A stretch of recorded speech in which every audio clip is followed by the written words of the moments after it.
Assalamualaikum. Today we will discuss the topic that is the pendulum oscillation. What is the pendulum oscillation?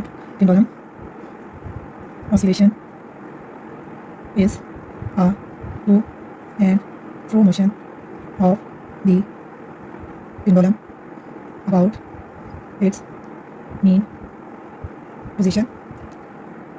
Pendulum consists of a small mass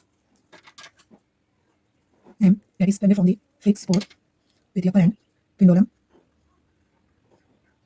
consists of a small mass m suspended by a string fixed with the upper end.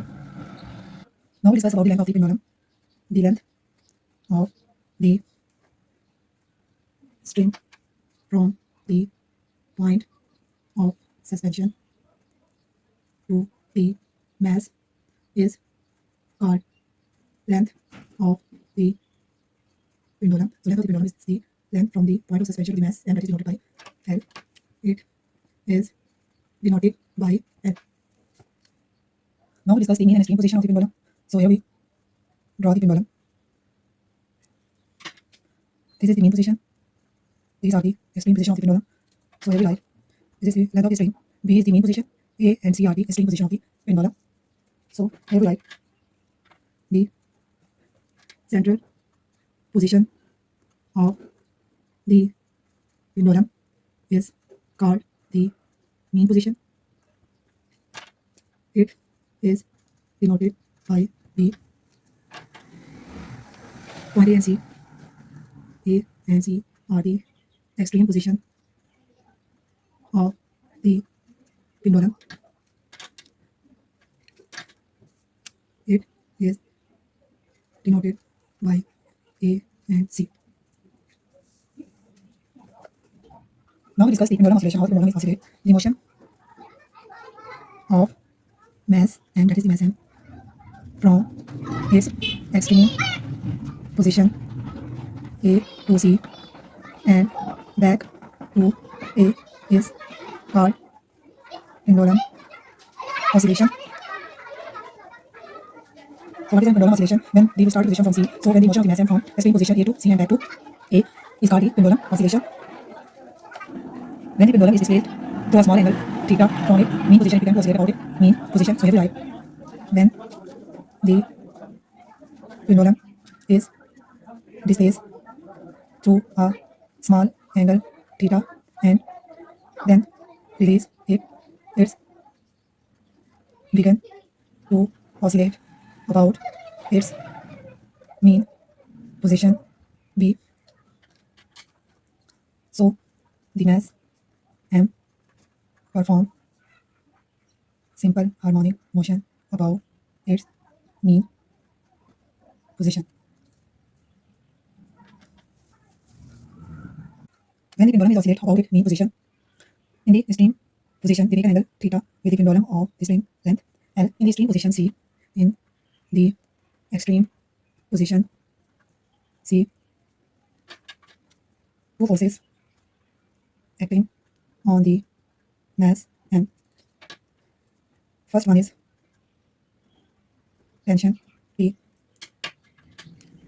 Tension T is directly acting along the string toward the fixed point or toward the spoke. So tension T in the string directed toward the fixed end or fixed spoke. Second force that is acting is the weight mg.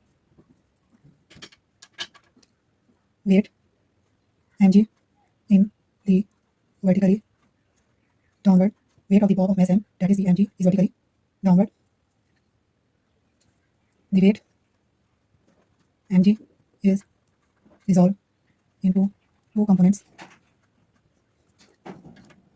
First one is component mg cos theta. Here, when the string make an angle theta with the mean position, then here is the mass m is also make an angle theta.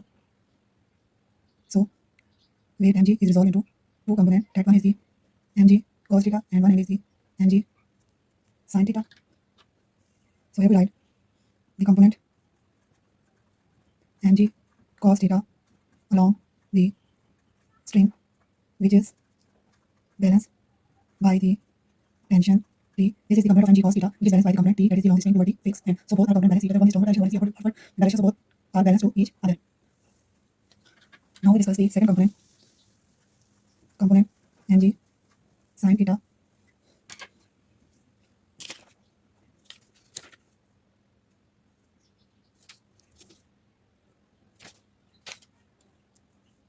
The component mg sin theta is the restoring force Fr acting on the mass m toward to the mean position. So here is the component mg sin theta that is directed toward the mean position, that is the P. That is mg sin theta is also called the restoring force that move the mass m toward the mean position.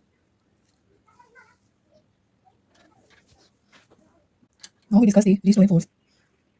Restoring force. Here is the restoring force, that is the mg sin theta. Restoring force equal to the component mg sin theta. The mg sin theta is responsible for the mass m moving toward the mean position. So here we write F r is equal to minus mg sin theta. We know that when we apply the force to displace the mass m to its mean position, so applied force is equal to the restoring force for the opposite direction. That is the direction of the applied force and that is the direction of the restoring force, both are in the opposite direction. So applied force that is equal to ma, restoring force that is equal to minus mg sin theta. So these are cancelled, so A is equal to minus g sin theta. From this triangle we can find that sin theta is equal to x, that is the perpendicular over hypotenuse, x over L. So put it here. A is equal to minus g x over L. A is equal to minus g over L x. In simple harmonic motion, A is directly proportional to minus x and A is equal to minus omega square x. So if we compare these two equations, A is equal to minus omega square x. So finally we get that omega square is equal to g over L and omega is equal to under root g over x. So here is the A is equal to minus omega square x, that is also equal to acceleration directly proportional to minus x. Hence motion of pendulum is simple harmonic motion. Now we discuss what is the time period of simple pendulum. The time taken to complete one oscillation is called the time period of the pendulum. It is denoted by T. T is equal to 2 pi over omega. We know that omega is equal to under root g over, omega is equal to under root g over L. So put it here, so we get T is equal to 2 pi under root L over g. That is the time period of simple pendulum. Now we discuss the dependence of time period of pendulum. The time period of a pendulum is directly proportional to the square root of length L. The time period does not depend on its mass. The time period is inversely proportional to the square root of gravity due to acceleration.